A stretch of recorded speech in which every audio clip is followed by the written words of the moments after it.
दोस्तों, ये काल्पनिक कहानी है, आपके मनोरंजन के लिए बनाई गई है। आप इसे देखें, सुने और इसका आनंद लें, इसे सीरियस ना लें। दोस्तों, ये कहानी तब की है जब मैं हॉस्पिटल में इंटर्नशिप कर रहा था। एक सुंदर आंटी डॉक्टर से मिलने आई और मैंने किस तरह उनको अपने जाल में फंसा के वो किया, इस बारे में बताता हूँ। वो ठंड का मौसम था और उस ठंड में मुझे गर्मी एक मस्त आंटी ने दी थी। उस दिन मेरे बॉस दूसरे शहर में मरीज देखने गए थे, तो सभी मरीजों की जिम्मेदारी मेरे और मेरे साथ के स्टाफ पर थी। उसी दिन उन आंटी से पहले बार मैं मिला था। ठंड के कपड़ों की वजह से उनके जिस्म की गोलाइयों का अंदाजा लगाना जरा मुश्किल था, पर चेहरे से वो मस्त माल थीं, एकदम गोरी चिट्टी और चिकनी, जैसे भोजपुरी टीवी अभिनेत्री हों।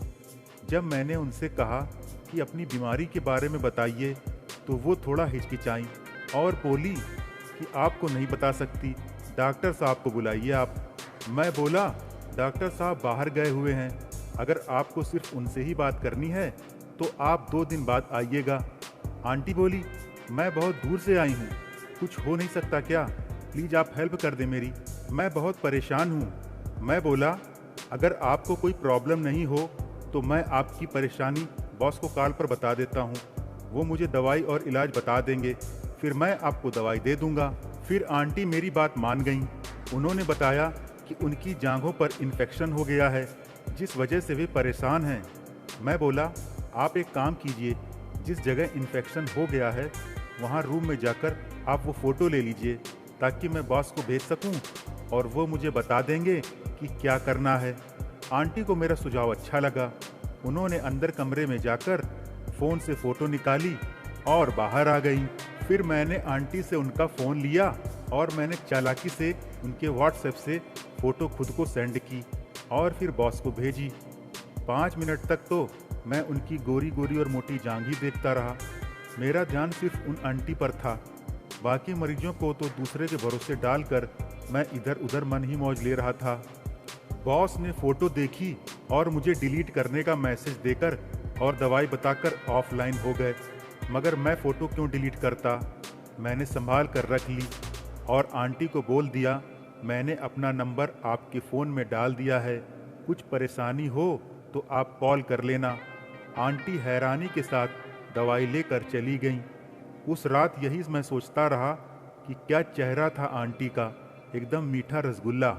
फिर अचानक से चौथी रात को मेरे पास आंटी की कॉल आई। मैंने हैरानी से कॉल उठाई, क्योंकि मुझे इसकी उम्मीद बिल्कुल भी नहीं थी। आंटी बोली, हेलो जी, मैं आसिमा बोल रही हूँ, बरेली से, जो आपके पास दवाई लेने आई थी, याद है ना आपको? मैं अपनी खुशी दबाता हुआ बोला, जी हाँ याद है, अब आपकी तबीयत कैसी है? आंटी बोली, जी थोड़ा ठीक है, मगर खुजली बहुत हो रही है, मैं सो नहीं पा रही हूँ, आप कुछ बता दीजिए। मैं बोला, ऐसे कभी कभी खुजली होती है, आप परेशान मत हो, जल्दी ही आराम मिल जाएगा आपको। मैं सोचने लगा कि ऐसा क्या करूं जो आंटी से दोस्ती हो जाए। मैंने अब उनके व्हाट्सएप के स्टेटस देखना और उन पर कमेंट्स करना शुरू किया। फिर प्राइवेसी के साथ उनके लिए मैं अपने हॉट स्टेटस लगाने लगा। मैंने नोटिस किया कि वो मेरे स्टेटस रेगुलर देख रही हैं, वो भी अब मुझसे स्टेटस सेंड करने को कहती थीं। इस तरह हमारी बात शुरू हो गई। अब हम रोज बात करते और मैं उनसे फ्लर्ट करता। वो मुझे अपनी फ़ोटो देती और मैं उनके स्टेटस बनाता। वो अपनी पिक्स भी बहुत भेजती थी। उनके उभार इतने बड़े लगते थे कि मेरे हाथों में आएंगे ही नहीं, और उनके नितंब और सोफे के तकिए में कोई फ़र्क ही नहीं लगता था। बहुत मुलायम लगते थे कि अगर वो एक बार गोद में बैठ जाएं तो मज़ा ही आ जाए। अब काफ़ी वक्त गुजर गया था, हम दोनों काफ़ी खुल चुके थे। वो मुझसे फ़ोन पर वीडियो कॉल पर बात करती। अब मैं तो उनका पूरी तरह से गुलाम बन चुका था।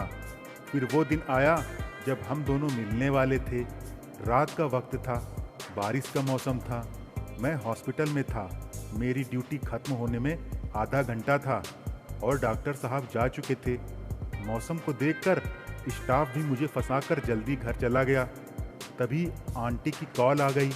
आंटी बोली, मैं दवाई लेने आ रही हूँ, मौसम ख़राब है तो आप मेरी दवाई बनाकर तैयार रखिएगा और आंटी की कॉल मुझसे जवाब लिए बिना ही कॉल कट गई।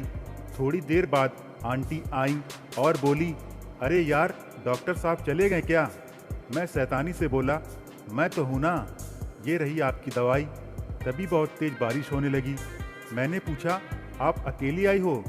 आंटी बोली, मैं रिश्तेदार के घर आई थी तो सोचा कि दवाई भी लेती चलूं, मगर अब इस बारिश में मैं कैसे जाऊंगी, बड़ी मुसीबत हो गई।